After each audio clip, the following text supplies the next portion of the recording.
ഓം ശ്രീ ഗുരുഭ്യോ നമ. സുനാമി നമ്മുടെ നാട്ടിൽ ദുരന്തം വിതച്ചതിന് ശേഷമുള്ള സമയം.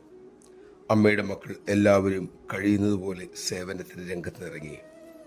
അമ്മയുടെ ഗ്രാമത്തിൽ ദുരന്തമുണ്ടായത് ഗുജറാത്തിലുള്ള മക്കളും അറിഞ്ഞു.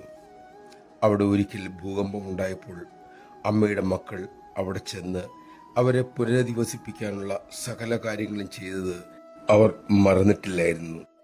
ഒരു ഗ്രാമത്തലവന്റെ നേതൃത്വത്തിൽ ഒരു സംഘം അമൃതപുരിയിൽ എത്തി. അവർ ഇവിടെ സേവനത്തിൽ മുഴുകുകയും ചെയ്തു. ആ സമയം ഗ്രാമത്തലവൻ പറഞ്ഞു, ഞങ്ങളുടെ സ്ഥിതി മോശമായിരുന്നപ്പോൾ അമ്മ ഓടിയെത്തി ഞങ്ങൾക്ക് താങ്ങും തണലുമായി. ഞങ്ങളതൊരിക്കലും മറക്കില്ല. ഇന്ന് അമ്മയുടെ ഈ ഗ്രാമത്തിൻ്റെ സ്ഥിതി വളരെ വിഷമത്തിലാണല്ലോ. അപ്പോൾ ഇവിടെ വന്ന് സേവനം ചെയ്യേണ്ടത് ഞങ്ങളുടെ കടമയാണ്. അത് ചെയ്യാനായി അമ്മ ഞങ്ങളെ അനുഗ്രഹിക്കട്ടെ. നമഃശിവായ.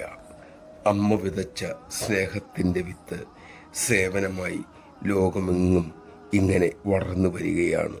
അമ്മ തെളിച്ചു തന്ന ആ മഹത്തായ യജ്ഞത്തിൽ നമുക്കും പങ്കെടുക്കാം.